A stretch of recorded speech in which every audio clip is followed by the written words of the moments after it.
Hello and welcome to the latest episode of the Role Models podcast. I'm going to check that we're actually recording our voice here because this is the second go we've had at recording this. I'm just going to lead with that. Yeah, Will? I think so. I want to get that out straight away. This is our second go at recording this episode of the Role Models podcast. And it's been a week, to be fair. It has been You've a week. had a bit on. We've done this twice. Let me get through the intro. But I just wanted to just start with the fact that this is take 2 of this episode. Testing. You do seem to have some levels. That's good news. Yes. We are, of course, at Authentic Collectables HQ in Perth, Western Australia, and I'm joined by the head honcho of Authentic, William Hall. Will, great to see you again. For the second time this week. For the second time What in a delight many it is. days. It's lucky we're doing the afternoon recordings where we tend to enjoy a Ting. Yeah, absolutely. a refreshing beverage while we record it, which is sort of dulls the pain of having to do it twice. No, it's not a pain. It's an absolute pleasure. How are you? Good. Better than you travelling this week. I've had I mean, the first part I've had of a your roller week was coaster. amazing. I've had a roller coaster of 10 days, or let's say, How was your trip? Let's start with your trip. it was great. So I did get to go on safari in South Africa. Let's call it what it actually was. You went on a junket. No, it was a very important work trip with Ford, where we got to drive Ford Everests Yes. around a private game reserve, a couple of hours from Johannesburg. Yeah. It was pretty cool. You swim in the Ford four-wheel drive pond, so yes, I do. You know, I certainly haven't taken my Ranger out into a safari park. you should. With elephants and giraffes and there is something very cool about sitting at a Fort Everest looking at a giraffe or or an elephant or lions. We saw a lot baboons. Yep, all sorts of stuff. So that was like insanely cool, like genuine bucket list kind of stuff. Anyone that's followed your Insta for the last little while has seen the see how hard I was working while I was on this trip. Absolutely saw how hard you were working. And then flew straight back to Perth at the start of the week. Jumped in the Formula Ford to do some testing. And clearly had got a little bit too used to driving on sand. Yes, and tried it again. The Everest has Still sand a Ford mode. product. Yeah, the Everest has sand mode. The Formula Ford does not have a sand mode or even a diff lock, which might have maybe helped get it out of the sand. Yeah, and you're still trying to get the sand out of your hair? There was a lot of it everywhere. I still need to clean the car, which it could be the weekends. I'm putting off. Weekends work. I'm putting that one off. So I did that. You can't put it off for long. We've got a blooming race meeting in a couple of weekends. It'll be sort of before that. But so I did that. Managed to lose my wallet that day. Nice work. If you find it, the blue card's the company card. Use that one, please. Is that somewhere between South Africa and Wanneroo, or is it at Wanneroo? Like, where do we Last think that spot might at Wanneroo. It might be in the sand trap over at the bowl. Well, it's going to take some digging to find it. Put it that way. And then we recorded this once. Yes, we did. And what a spectacular episode it was. This one's already better. But and then that's because we're already one beer in. Yeah. And then my daughter broke her arm. Perfect. So what a week. It's been something. I don't really know. I don't know why. I don't know. Thank you for allowing me to vent all of this very personal information that really has no bearing on model cars or motor racing. But at least with your job, you can sit there with a laptop in the emergency room and still get some work done. Welcome to my Thursday. Thank you for all of your feedback on our last episode. Let's get into the code word competition and find out who did win the $250 gift card. Correct. Yes. Lucky we got through that last episode. And I still almost didn't get forgot. recorded. Oh, still almost forgot. So the code word last time was opportunity. The honourable mention in the opportunity to record this podcast again. Yes, twice. The honourable mention goes to @Wardy555. Obviously, a big Subaru WRC fan from back in the day. He also seems to be a Tickford fan. Mm-hmm. I would love the opportunity to buy every Tickford car made by Authentic Collectables. Hint. There might be a question about Tickford a little later in the episode. Okay. So, yep. All right. More on that later. I don't think you'll be buying any black and green ones, Wardy, but anyway, we won't. No. Let's not go there. Let's not go there. And the winner of the code word comp from episode 7 was Braith Morrow 8999. New to collecting, came for the model car talk, enjoyed the banter and the commentary on the season. What an opportunity to have had. Nice. Yeah. Likes the banter. Absolutely. You're going to love this episode. There's a lot of banter big already. on it real early on. So a $250 gift card. Coming his way. And there will be another code word in this episode, obviously. So if you are listening to the podcast version, you might have to jump onto the YouTube version to spy that and have your own chance to win $250. All right, this is the part of the show where we have a chat about the new model announcements coming up for Authentic Collectables, and of course, that means it's time for William Hall to shine. What have you got for us? Try and shine. So, actually, good segue. Gold cars looked good. So, you know, they had a bit of shine going. So, it's been not that long since we set, I mean, other than the other day, but the last time we actually recorded one of these that worked wasn't that long ago. So, we haven't actually had much in the way of new announcements of late, but we did announce the 50th anniversary of Mobil WAU cars that ran at the Sydney Supernight. Yes, sort of the stepping stone to the new to what is the full-time livery now. Yeah, new livery, which I don't think the team were necessarily expecting to happen. No, it was kind of feedback based on when they rolled out those cars, and they do. I prefer the dark livery better. I got to say, I think it looks better. Really good. Not to say that you shouldn't be buying the early season version. Well, you need but if you want to win our collectors competition, you really need all of them. Yeah, absolutely. So the 50th anniversary of Mobil. So it was the black livery, obviously, as we've said, with the gold accents all over it to celebrate the 50th anniversary of Mobil. Mobil have done some pretty cool liveries with all of their partners around the world.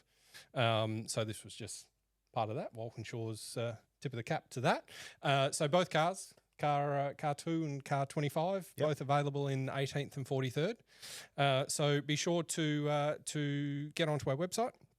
The product links, etc., will be in the description below to register your interest, so that you find out as soon as we have them in the country, and also you can go and obviously go to your nearest stockist and place a pre-order so that you get your favourite WAU livery. Is this a conversation we might be having about what is now the new standard livery at some point? Well, I mean, at some point there's probably going to be the new standard one as well.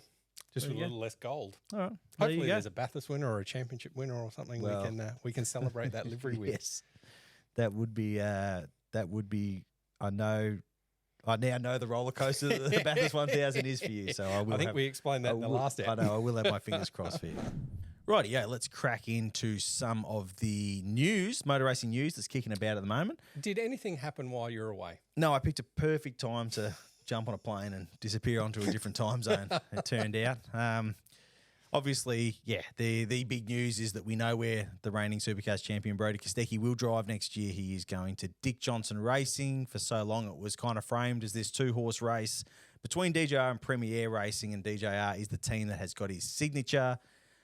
There will be elements of maybe the timeline of this that we never fully understand. I do know, Will, that there were times when I was like, geez, you'd be a good fit at Premier, and you'd sort of go, oh, really? Is that what you think? So, don't know what you feel the fire there a little while. I know you are quite close to DJR. There are a few people there, so I sort of felt like, that was sometimes interesting. But huge signing, massive for DJR. Impressive that they pulled it off, because I know I've mentioned this before, and I know you think it's kind of a dumb theory, but Brodie's about as uncorporate as a driver as you can possibly be, and DJR is the corporate team in pit lane. I don't think it's them and maybe Blanchard's that have like a tuck your shirt in policy sort of thing going on, and nobody else really does. So to me, that was always an interesting how that would fit culturally.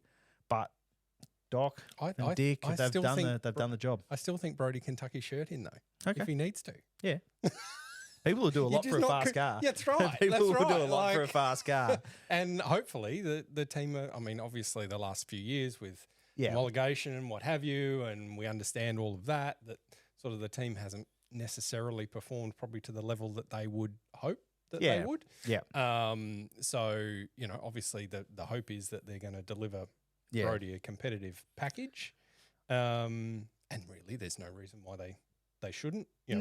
We've discussed plenty of times on this podcast as well of, Gen 3 offers you an opportunity where all the equipment's the same. It's not, no one's got some widgets that in theory are going to make them any quicker than anyone else. That's what made this whole race to sign Brodie so fascinating, right? Is the fact that it's not, once upon a time, it would have been a complete no-brainer. Well, there was only kind of a couple of teams There you was were looking to go to. there was 2 teams. You're either trying to get a DJR, Yep, or you were trying to get a Triple Eight because that was your only chance at winning. But with Gen 3, for better or for worse, you're in a position where you can actually go anywhere. Yeah. Particularly if you can take your engineer with you, which Brody exactly will do. Yeah. You can back yourself to go, well, I can go to any of these teams. Yeah. Because if we can sort the car out, we can go and beat anyone else. Yeah. It's really not impossible anymore, and it was before. Because, even in recent history, I mean, we saw DJR run down Triple Eight and become the form team in the Gen 2 era, or the car of the future era, or however you want to actually frame it. Yep. And it took a huge amount of investment from Roger Penske. Like, that's where you had to be to go and do that, whereas now you don't have to do that because we've seen Erebus win the title. We're seeing MSR become a competitive team. We've seen Tickford go down and up. We've seen DJR slip back. Really, every team almost has had their time to shine in the last, whatever it is, 19 months. Yeah. You can be, you can hit on it that day or that weekend and you're on. So, and to me, that's what makes the fact that whatever lobbying that DJR did to get Brody, that's very impressive because it wasn't just about we've got the fastest or the second fastest cars, because to be honest, they haven't had them for quite some time. And correct. I know the homologation thing plays a factor in this and that, but Triple Eight have weathered that storm reasonably well, you know. So to me, that's okay. It's a good excuse. Yeah, maybe it's a convenient sort of position to take on it. I'm not saying it doesn't have an impact on your racing program. Triple Eight also did say that it did have an impact on their racing program, but and with DJR, didn't seem to have an effect with Gen 2 and the homologation of the Gen 2 Mustang. Yeah, well, they built a Gen 2 Mustang that was really fast, like straight away, like insanely fast. So, yes, they do have a history of being able to develop a car as the homologation team and it going pretty well. Yes. So, anyway, look, I think it's a really impressive signing for DJR. I think they did really well to get him, and I think it's going to be fascinating to see how it all kind of plays out, and thoroughly looking forward to seeing how next year plays. Yep. And it's not just the Brody thing. It's all the knock-ons that has sort of had now in pit lane as well. Definitely. And may still have coming. Yep. That's just going to make next year really interesting. Yeah, for sure. Already. Yeah. So look, maybe we should just sort of get our thoughts on some of the moves. I mean, Anton to Team 18, that kind of that actually sort of. I think it blindsided at least one person. Yes. I don't know that Mark Winterbottom saw that coming necessarily, just based on the fact that he hadn't really been talked about in the silly season at all, and there was this expectation that he'd just keep going, based largely on the fact that the relationship seemed really strong. Yeah, but he's also been doing a really good job. Oh, well, that as well. Like, it's not like, he's up against the Bathurst winner and David Reynolds. He's a Bathurst winner as well. Like, it's not, and he's been, I'd say, matching Dave. Like, it's been definitely very similar there. Yeah, absolutely. So it didn't feel like he was under threat, but clearly Anton has become available. He became available. Premier had a go at him. Yep. He turned that down. He had the opportunity with Team 18, and that's where he went, which is an interesting decision as well. Charlie's grabbed it, whichever way you want to look at it. Yeah, which is an interesting decision as well, because you've got sort of two teams that fluctuate between the back of the midfield to kind of the front of the midfield to every now and then having a Darwin-style weekend, or, they both had Darwin weekends, really. Yeah.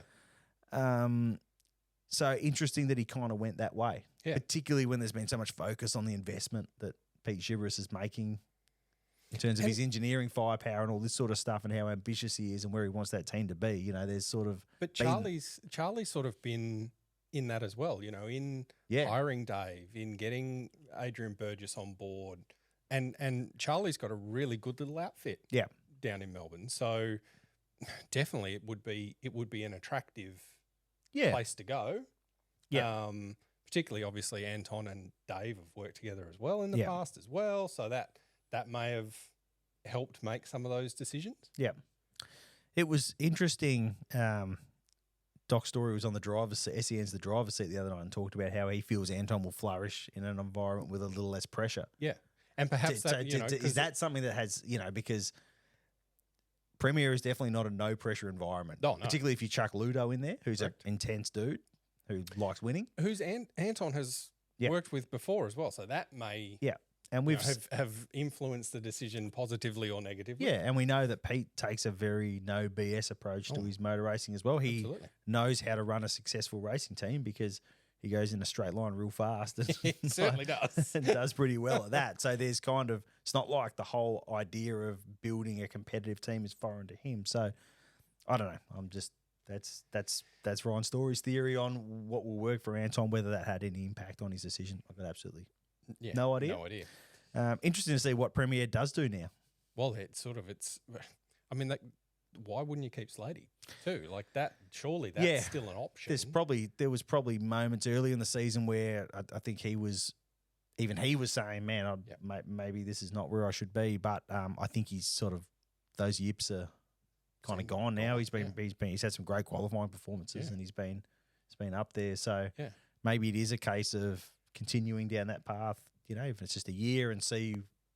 The thing is with the driver market, and it's funny, I had this conversation with Anton in Tasmania where I was trying to get a bit of an idea of what he was thinking, and he said, stuff always happens that you don't quite expect to happen. And he's right. Yeah, absolutely. He's right. Stuff always kind of happens. So, you look in a year's time, maybe there's options out there for Premier that it's worth just continuing down the path that they're going.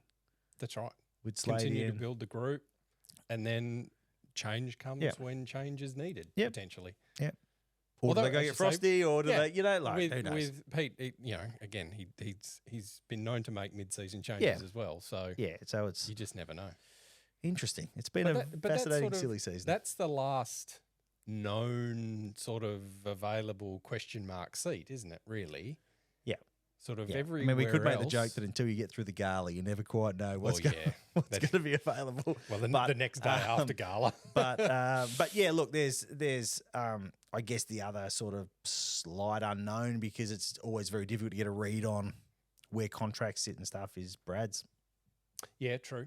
That's probably the only other thing. And I guess when you chuck a wild card like Frosty into the mix, then again, you're talking about a Bathurst winner and a champion who may not be at the very beginning of his career, but to rule him out as someone who any team might go, actually, I wonder if we could get some benefit out of this. Couple of years, potentially, couple of good years.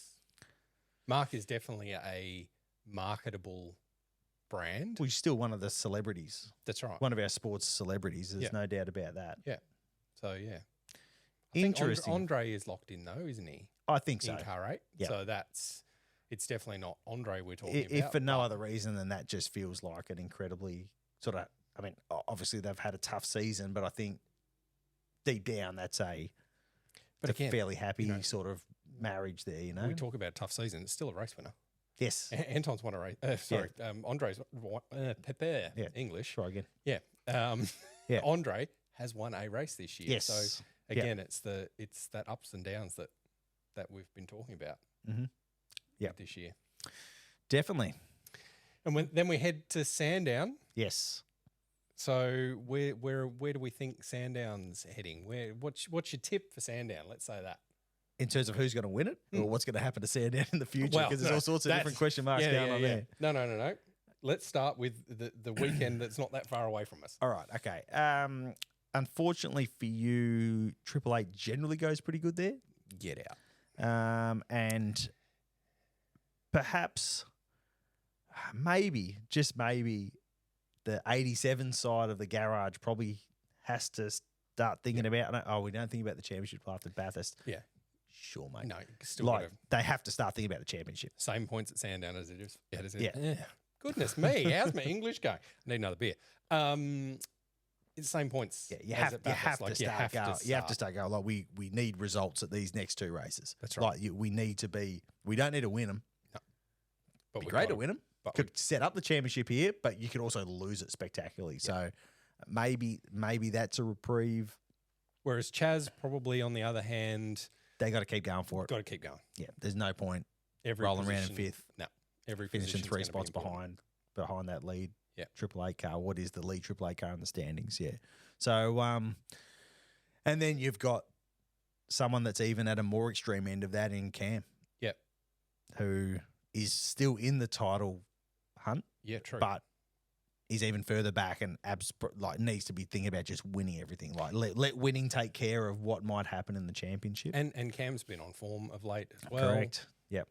So yeah, so it is. It's still fairly open. It's a few there, as we've been saying. Yeah. Like hit the ground running on and Friday. Then you chuck. Yeah, you're like the Groves have been a bit hard to read, but Matty Payne has had a good run. Yeah, Richie Stanaway is, a stand-down winner.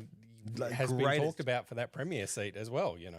Exactly. Well, yes, I was about to say that's a name that's I think we were all fairly quick to sort of go, well, that this didn't work out, so there's not a next step. But I'm not entirely sure that is the case either, because I think there's still a theory out there that if you could just harness the absolute best of him, boy oh boy, he could very good racing car. He could do some good stuff. So this is his chance to these next couple of races where he's been a winner before. Yep. Big chances for him to go out and make sure he's in the shop window as well. Yeah. So it'll be fascinating. It always is. It's enduro season. You seem to be sitting on the fence still though. Yeah, you're going to go with the Triple A. Do you want me to keep going down the list of? You're going to pick a Triple A car. Nah. I like the Car 25 theory. Yeah, good. I like the Car 25 theory, and I think that you add into the mix like probably as good a co-driver in that situation as you could ever have in Lee Holdsworth. Yep. Like if the thing's there to be won, they'll go and get it. He is going to deliver it. Yep. What he has to do in his part of the race, and Chaz will do exactly the same thing in his part of the race. Yep. So if they can, what are we, soft tyres?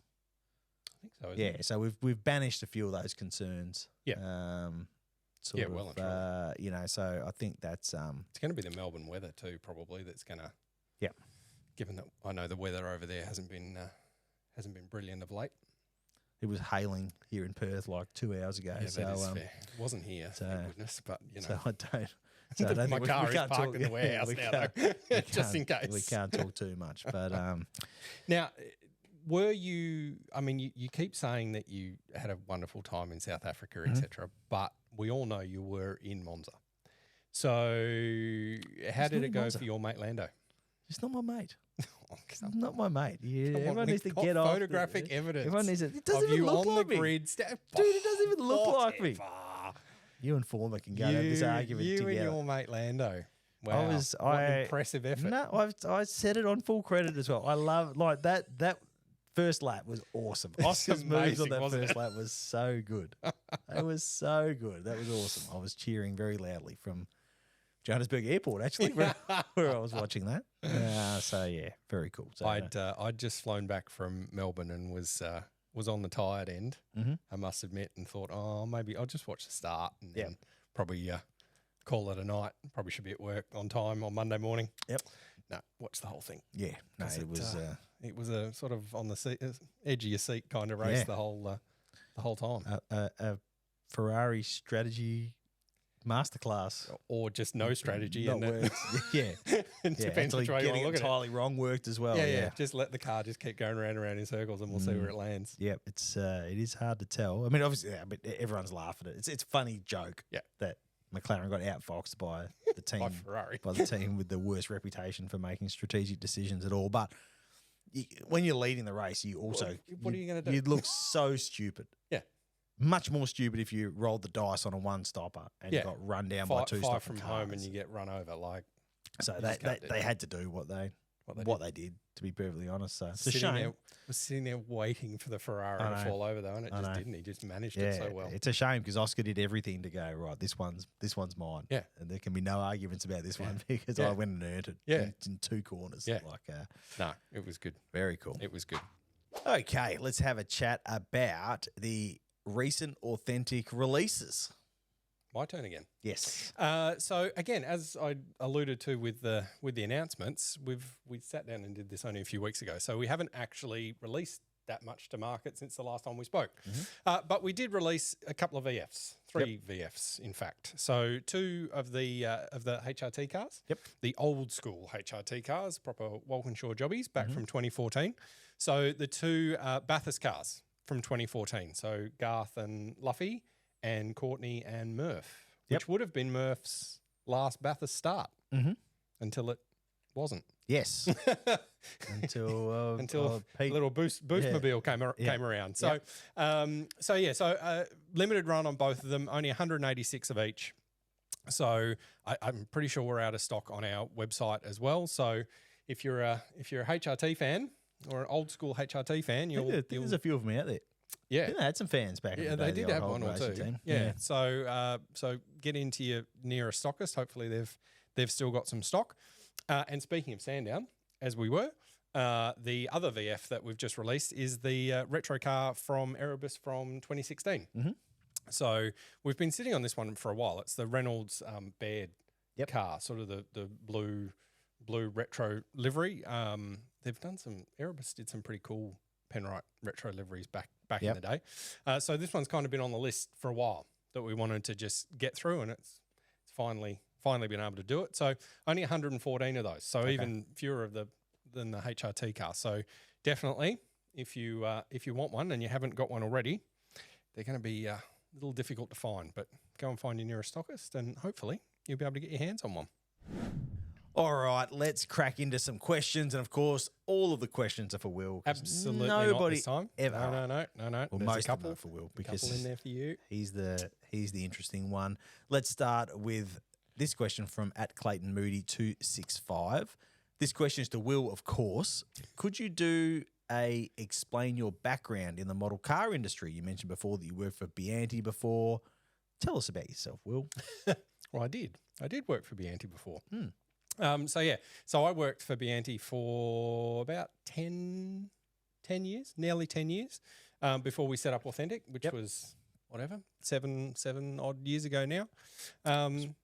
It wasn't in 2017. Yeah. Funny that. Says it on your shirt. Yeah. So I was the marketing manager there for a bit, and then I was the general manager there for a bit, and then I'm the owner here for a bit. There you go. Makes sense. Yeah. All right. So, yeah. Fair enough. We'll do a proper background one day on you and I and how we got to sit next to each other doing this. Yep. That's fair enough. Silly reason. We can definitely do that. We'll do that. All right. And Clayton's back for another question. And another question for Will. Thanks, mate. Funny that. Do you liaise with other model making companies on what you want to build to prevent, say, two companies building the same car at the same time? Surely licensing agreements kind of take the sting out of that issue? Sort of. So, I mean, in supercar land, we obviously make the same car as another company. But from a team land perspective, we've each got our own contracts, etc., that stop us from just going and randomly making a 888 car, for instance. But when it comes to road car land and all of the other stuff that we do, no, not necessarily. Was probably back in the day, it was a little more controlled, and sort of the licenses like a Holden or a Ford were a bit more careful as to who was doing what. But quite often that would fail anyway. The classic example is the '84 Bathurst winner, the big banger. Yep. Two companies made that within a couple of months of each other at 15,000 units each. It was an interesting time to be alive. Did you sell them all? Eventually, the majority of them. Maybe not all of them. Whose was better? Well, that collectors will have an answer for that. Maybe get down in the comments and tell us which one you thought was better. But that was back when there were 205s as well in existence, even though there was only one. And car 25 had just magically disappeared off the face of the earth. So this was art. This was mimicking life, basically. Yeah, it was peak that time. So, one car was modelled on a 05 that may not have been a 05, and the other one was a little closer to the actual 05. So you can work the rest out of that. But yeah, so sort of from a licensing point of view, we should be protected from ourselves, but it doesn't always happen that way. Fair enough. You could ask me one now. Oh, I figured there weren't any, so that's why I was keeping quiet. Okay, Pants 17. Pants is a bit of a regular to the pod, so thank you for coming back. It's a good username. I don't get it, but I like it. Good old Pants 17. A question for AVL. Who's your pick to win the championship? I personally reckon Chaz could get the job done. Well, if 888 go and win everything like you think they are, No, I said they'll be conservative, but here's so I got bad news for pants, and I got bad news for you. Yeah. Well, once again, how'd you go? You know where the door Because I've been following the sport for a while, and Will Brown has all the hallmarks of a championship year. I mean, he was putting one together last year too. Yeah, he made the mistake of announcing he was going to a different team about halfway through the season. Yeah.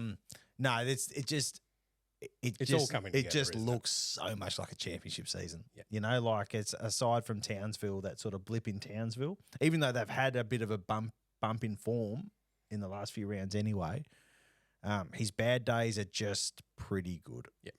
And his good days are really good. And yes, he's not, I mean, I think Brock's still ahead of him on the wins. It's not all about wins. No. He's just having a championship year. We always say it's the consistency that gets you there. Yeah. I mean, unless you're going to have an absolute ball terror and win everything. Yep. It's where lots of people in pit lane would love to have your bad day.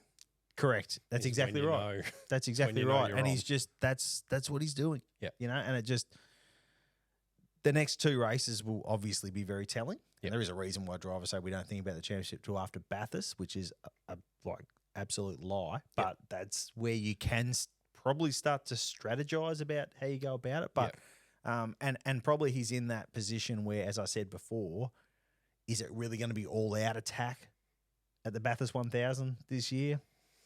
Everyone wants a Bathurst. Yeah, well, this is the brings us back to the great debate. Yeah, you know, like, but you do see. Look at Brody last year. Yeah, you know, at some point you go, geez, I'm looking pretty good in the points here. Let's bank the second place and just get it done. And think about the other trophy at the end of the year because you can actually win Bathurst every single year. Yeah, you can win it every single year. But you can't win the championship. You can get to Bathurst and the championship is long gone. Yep. So I guess that's where that mentality kind of comes from. And there's plenty of people that are in that boat. Yes. And you've got to fight them. Yeah. If you're going to get the champ, if you're going to get both. I still think the majority of drivers, Jamie Winkup's one of the few that won't say this, but that, you know, would prefer to win Bathurst than win the championship. Like, honestly. Yeah. If I was a Supercars driver, I want to win Bathurst. Every day of the week. Yeah. But yeah, like I said, you can win one every year, and the other one you need circumstances to have come together at that point of the season to be in with a shot of it. And I think that's where Will's kind of probably at. I guess it depends as a driver how your bonus structured. That's championship might be worth more. Triple A bonuses are pretty good. Pretty healthy. Yeah. Anyway, so that's I do think that Will Brown will win the championship. That's my pick at the moment. Pants, I'm with you.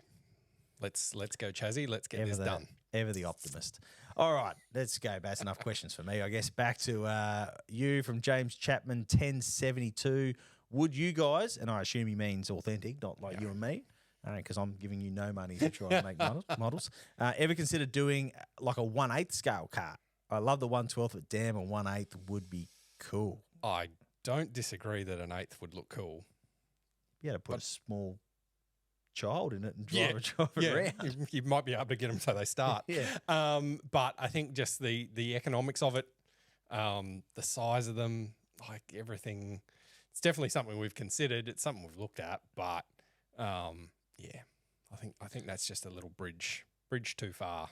You know, you've got competition in the model space from one of your own at the moment because you can buy a 1-to-1 Walkinshaw Andretti United car. You can too.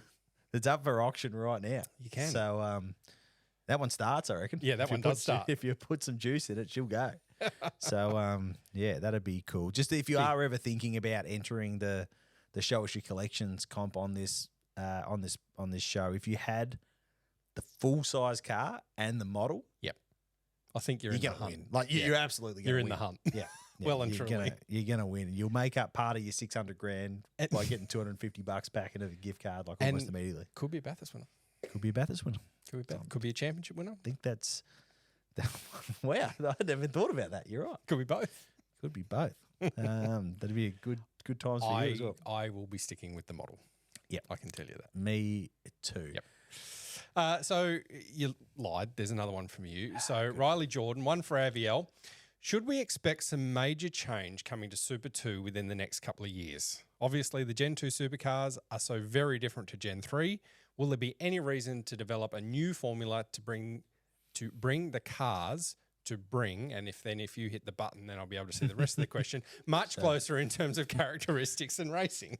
So the genesis of Super 2 has always been, it's a marketplace for teams to sell cars when they're done with them in the main game. It's the pensioning process of the cars. Correct. So that's not something that I think is ever going to change. There is a bit of chatter about what the future of Super 2 should be, just because of the fact that obviously there's such a huge difference between Gen 2 cars and Gen 3 cars.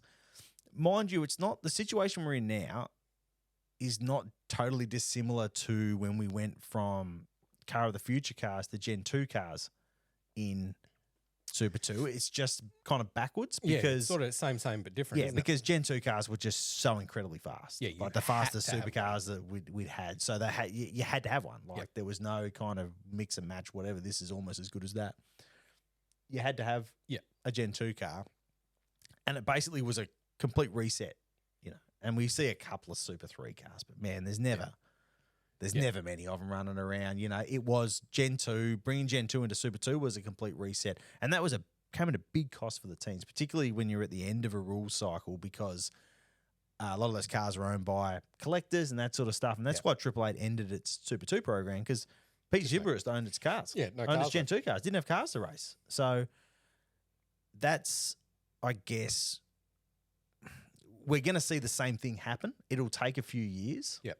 Teams aren't desperate to sell their Gen 3 cars right now anyway. So there's kind of no real great pressure from above to be like, hey, we want to sell some cars now. Yeah. So I think, you know, we'll have a couple of years where the Super 2 teams will want to recoup what they've spent to bring the Gen 2 cars in, and then we'll go through the process again. And the cars shouldn't be – you'll get some collector interest in the first Gen 3 cars, but it shouldn't be quite as hot a market, because – we should sort of be somewhere in the middle of the Gen 3 life cycle. Yeah. But they'll obviously have to do a hard reset again. Yeah. Because if you chucked a Gen 3 car out, even though lap times can be fairly similar,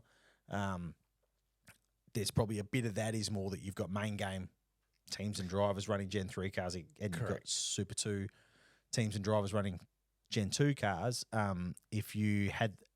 You know, if you're leveling out the skill level, you would not take a Gen 3 car if you could have a Gen 2 car. Yeah. Yeah, so they're going to have to do something to potentially peg back the Gen 2 cars. I think it just becomes a Gen 3 championship. Yeah. I think that's probably what it becomes. I don't know that it's very hard whether you go, well, you get a different tyre or you whatever. Like it's... And again, then the Gen 2 cars probably need to... You know, as you say, they just need to go. Gen 3 needs to come in. Something else, you know, whatever, yeah. But then the Gen 2 cars are going to need, from a Super 2 perspective, they're going to need to stick around for a bit longer yet, because as you say, the investment in them was huge. They'll have to get better at managing what the tier under the Dunlop series is, and I'll use that as kind of the blanket sort of Super 2, Super 3 now, because obviously there was sort of, you know, what is it? The Kumo touring car thing was it's kind of not really going at the moment, is it? I think it's kind of. I think it kind of died off a bit. Yeah. So they'll need to probably re-foster, whether it's just a complete rethink of how Super 3 works, because Super 3 is not working. Yeah. Yeah. Like it's not really working. You get 2 or 3 people going around, so it's probably a rethink of where Super 3 sits as well in the whole landscape. And it may need to be, you know, if Gen 2 filtered to Super 3, then Super 3 probably needs to be standalone again. Yes. No, it will. Yeah, it will have to be. So, but then, are you going to get the cars in? Blah, blah, blah. Yeah. So one of the changes they have made, or there's been tabled or whatever, is that I think, should have actually checked this, given this is the second time I'm trying to answer this question. You can make your own Super 2 cars now, which you were never allowed to do. Yep. You had to buy a car that had been active in the main game, or a chassis pedigree of some description. Correct. And now you can actually get a chassis and build a car to race in Super 2 to try and alleviate some of the pressures on the market there and help contain costs. So that's one change now. And I would imagine the next change will just be Gen 3 becoming, Super 2 becoming a Gen 3 championship at some point. Yep. So it's a very long answer to a very good question. Yes.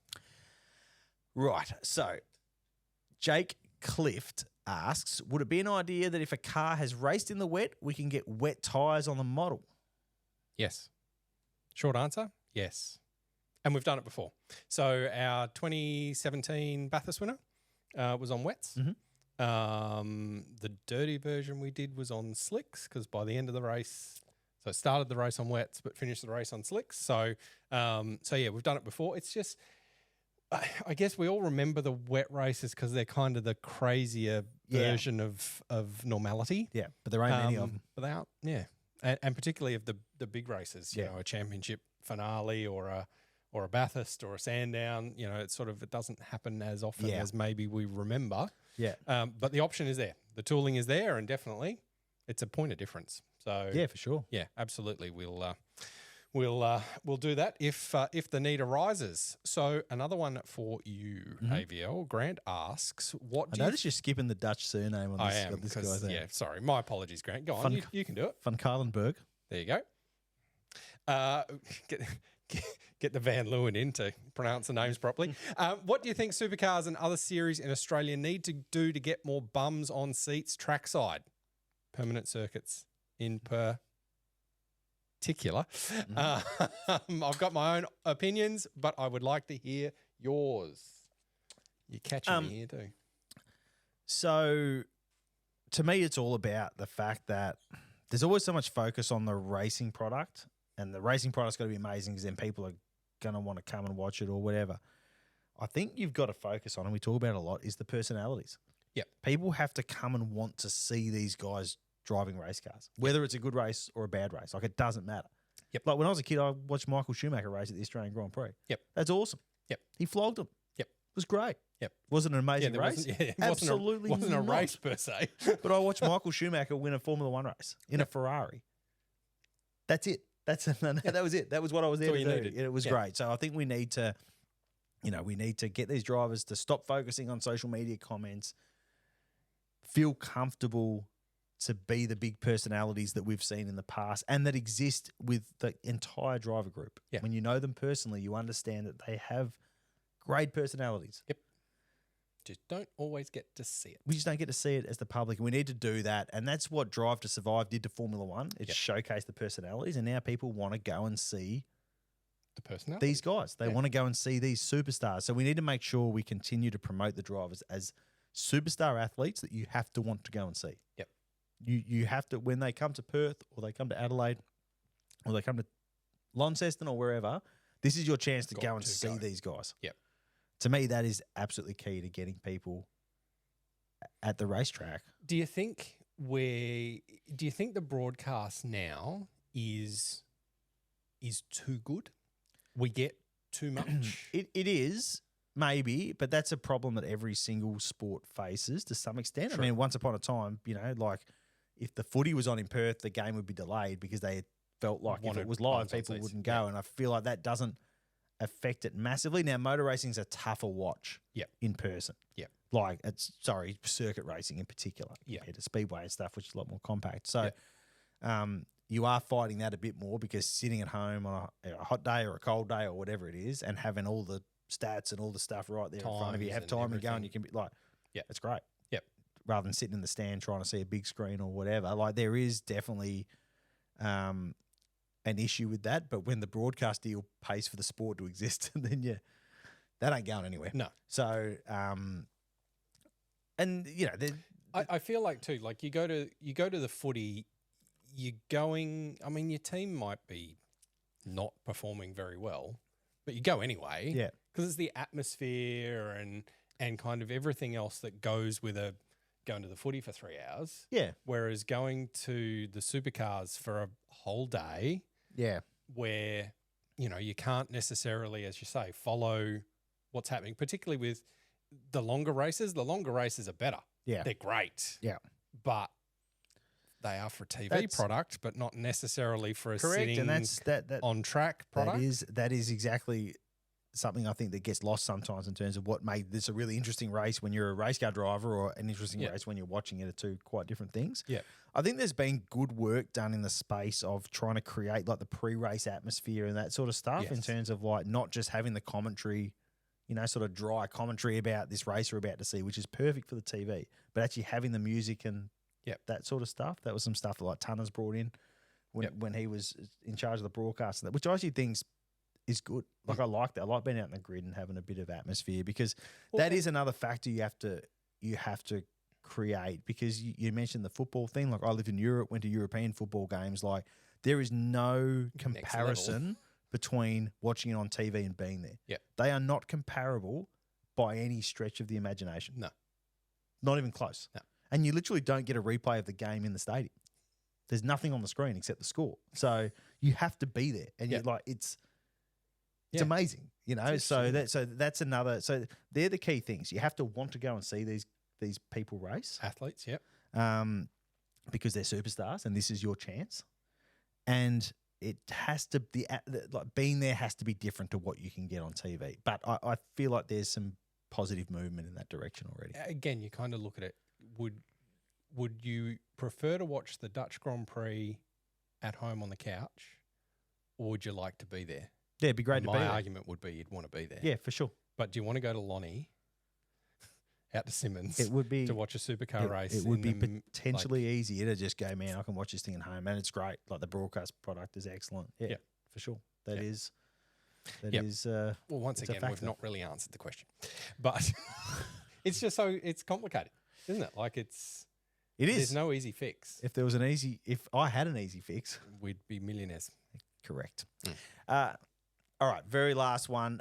Greg Ralph asks, has there been any headway with Monster and Tickford re-licensing? So, yes is the very recent answer to this in some parts of the answer. So I was not expecting that. No with Monster still. That's a Monster thing. It's got nothing to do with Tickford. It's got nothing to do with us. Tickford and Authentic had some dramas going, which related to the Monster stuff and a whole heap of other things, but we've now resolved that as well. Oh, good. So in the very near future, you'll be getting some announcements from us re-Tickford stuff, because obviously we announced the 23 season cars, but we haven't announced anything since.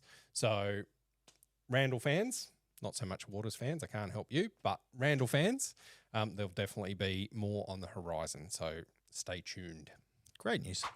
Well, it's been a long one, but we are nearing the end. We are up to show us your collections, which is obviously our favourite part, I reckon. We get to see some, absolutely. See some very cool collections. Remember, if you want to enter this, you have to email collections@authenticcollectables.com.au or share on the socials, or you could do it in the YouTube comments, right? No? I'm not sure you can. Can you share a photo in YouTube comments? I have no idea. No, just send us an email. It's easier. Send us an email. It's easier. Or share on the socials with hashtag Collect Authentic, and it's your chance to appear on the show, and I'll pick the best one, and you'll win a $250 gift card, Authentic Collectables gift card. So this week our winner is Dylan Scarborough. Now he actually sent a video as well. He did, not just a photo, a video. So let's have a quick gander at that. Hey gents, video log submission for the collections part of the pod, because sometimes you've just got to get a bit creative for these types of competitions. Geez, I can't wait for that in 1/12 scale. Anyway, this is my collection. Bit of a variety in terms of teams. I'm just used to be strictly Holden, but now times have changed, so I like to collect 3 cars from each of my favourite teams over the years. I was a big fan of the Kelly brothers growing up, so as you can see, there's a little bit of a Jack Daniels collection growing down there. And like all collectors, I'm running out of room. It doesn't help when Authentics keep making banging models that I need to buy floor-to-ceiling shelves for. Anyway, loving the pod. Thanks, Will, for everything you're doing for Authentic, mate. You've really raised the bar for collectors, quality-wise and time-wise, so we really appreciate it. And AVL, mate, loving the pod. Thanks for giving us hobby nerds something to listen to. Cheers. And that's a prime example of how flattery will get you everywhere. Get you everything. So thank you very much for that. That's very comments there at the end. Very nice. Thank you. That was an amazing collection. So make sure you enter for next episode for your chance to win. Well, that will do us for this episode of Role Models. It's a bit of an enduro. We're celebrating enduro season early. Absolutely. By settling in for the next one might be even longer. It's 1,000K of the next one. Oh, wow.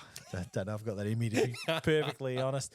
Make sure you like and subscribe to the Authentic Collectables YouTube channel. Hit that little bell so you never miss an episode. Leave your questions in the comments, and we'll be back at some point in the not too distant future for the next episode of Role Models. Thanks, guys.